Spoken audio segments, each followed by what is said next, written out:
Nairobi City Park was created more than 80 years ago as a place for Kenyans to relax. The evergreen forest and landscaped areas were originally designed and built under British colonial rule. Today the park remains popular, but sadly it's fallen into disrepair.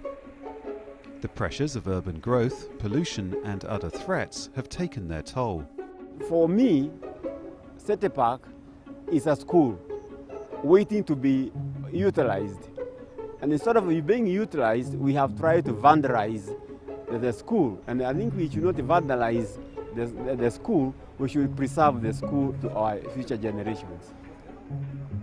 The challenges that we have is insecurity of this place. We need to step up the people who are manning the place. And also the river here is being polluted by the companies dumping the waste within the river. And also those people who are living within the residential areas, they are dumping the waste. The population of Nairobi is today 3 million and growing. Green spaces like the City Park are vital and need to be preserved. The Aga Khan Trust for Culture, together with the National Museums of Kenya and the Kenyan government, are launching an exciting new project to revitalise and regenerate the park and its surrounding area. The first lesson we learned is that these spaces, historic cities, open spaces, these are the spaces where the poorest people of society congregate when they become urbanized. It is the easiest means for poor people from the rural environment to enter the urban context. And therefore, every time you touch an area such as a historic city or an open space, you're in effect touching some of the poorest people in the country. The City Park, in particular, has the mission of upholding our country's tradition and cultural heritage while preserving the natural heritage and ecosystems. Creating green spaces in urban areas constitutes a significant improvement in the quality of the environment and people's living conditions.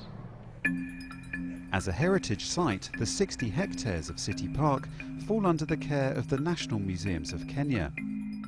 The current 60 hectares that have been gazetted will be forever protected as long as the National Museums and Heritage Act is in place. And it will prevent further deterioration and further encroachment of the development of the city of Nairobi into this area. The Aga Khan Trust for Culture believes green spaces can become self-sustaining rather than a burden on municipal budgets. It's already completed a number of projects around the world. In Egypt, the Al-Azhar Park in Cairo today draws more than 2 million visitors a year. Up until recently, it was a 30-hectare mound of rubble. The $30 million project has been a catalyst for positive change in the neighbouring Dab al-Ammar district, with a range of socio-economic benefits that include housing rehabilitation and job creation opportunities. Bamako in Mali is one of the fastest growing cities in Africa. This new park offers large open spaces with a range of indigenous flora. It offers leisure facilities for all ages, from playgrounds to outdoor gyms and walking trails. Until now, parks have been considered a liability for the municipal or state coffers. In our experience in AKTC, we have created 10 different parks in 10 different countries, which are now, most of them, self-sustainable. And we hope that this model will be also applicable to the rehabilitated Nairobi City Park.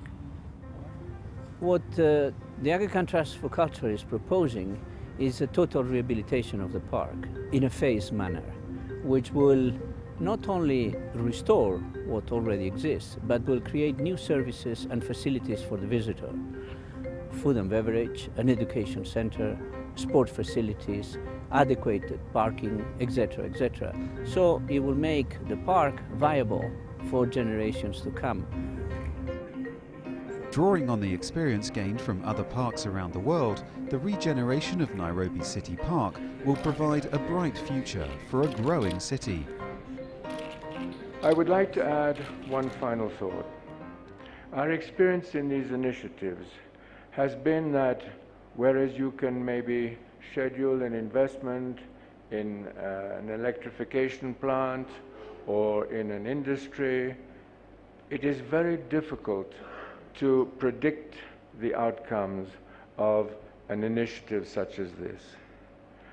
And developers will criticize me for saying, you want to engage us in the unknown. Yes, I do. But I want to engage them intelligently.